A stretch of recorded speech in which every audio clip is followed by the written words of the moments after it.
So now we get to position these layers in 3D space. But before we position them in 3D space, basically by changing the Z position, we need to create the Z position by making these layers three-dimensional. So I'm going to click one of these layers to select it in the timeline panel, making sure that's active. And I'm going to press Command A or Control A on the PC to select all the layers. And come over here underneath the 3D cube and click once in the 3D cube, and all selected layers will become 3D layers. Now, there are a couple different ways that we could approach this. We could select, let's say, one layer at a time, and we could click and drag in the composition panel on the blue arrow and drag that left or right to move this layer in 3D space. Likewise, we could select the layer in the timeline panel, hit letter P for position, and then adjust the Z position that way. And either way, no matter which method you choose, I recommend leaving position open for the different layers so you could tell exactly what the values are, both relative and absolute, in comparison to one another. Now we could also, let's say we go to a 4 view here, down at the bottom of the composition panel, change this to 4 views. Then we could go to the top view, which is by default up here in the upper left-hand corner. And then we could select the layers one at a time and then move them here in the top layer. So really this is a top view of what our layers look like. And the Marion layer right now is in front of all the others, so it looks kind of below it here in the top view, but it's closer to the camera, which would be down here looking upwards. So essentially it just seems like we have one layer here up front and then all of the other layers on one plane back that way. So say for example I selected the background layer, I could come over here with the blue arrow and click and drag on that background layer, and I could look over here at the active camera to see what that's looking like. Now likewise you could just drag it on the Z-axis here on one of the side views. This is the right view here. Now I realized at first that when you're used to working with all these pretty colors and things looking kind of normal, and then you go to one of these views where it's just a bunch of weird sticky lines, that it might seem a little abstract at first, but once you start playing in three-dimensional space, these views are absolutely necessary. Especially once you start bringing cameras and lights into the mix and you're moving around a 3D scene, you've got to be able to look at these top and side views to get a better idea of where everything is positioned in 3D space.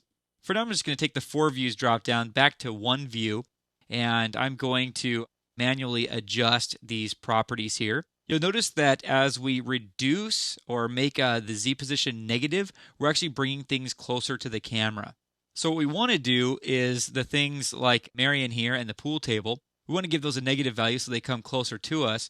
And things like the background, if I hit P for position, we want to give those positive values so those scale backwards. What you might want to do also, if you start increasing the Z position of that background and it gets really far away back there, you might also want to scale that up a little bit so it's still big, it's still covering the entire background, but it's just a little farther back. Now, of course, you want to be prudent with this, though. You don't want to move it too far back, because then the farther back you move it, the more dramatically it's going to move around once we have our 3D layers in place. So this is probably a little bit too much. I'll probably scale this down a little bit, keeping in mind that we're going to crop off probably the edges of this as we put this into another composition. And we'll go into here, let's say the You Yell You Kick 3 guy, and then maybe give him a positive value so he goes back as well. But again, you want to balance this Z position against the background Z position. Select the layer, hit P. So we have 1467 here and 233. So I think we're good to move this guy back even a little bit more. Be careful also as you're moving layers in Z space, because if we change this view to the top view and zoom out, we have this guy here. And then if we click on the background is actually way over here beyond what we could see in the top view. And if we were to select this You Yell You Kick guy and move him back behind the background like this, then we would not be able to see it anymore. So if I take this into a 4 view situation, and we'll select the You Yell You Kick 3 guy, and then you'll notice that let's change this view to an active view so we can see what's going on. Active camera. And then as we zoom out, let's say, look at this side here, this right view. This is the You Yell You Kick 3 guy in the back.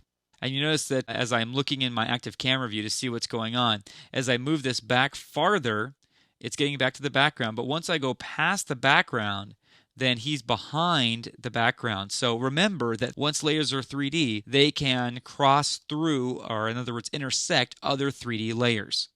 So if you've got a layer that's disappeared, then this is what you want to do. You want to come to one of these quote-unquote boring side or top views so that you can see exactly where the layer is.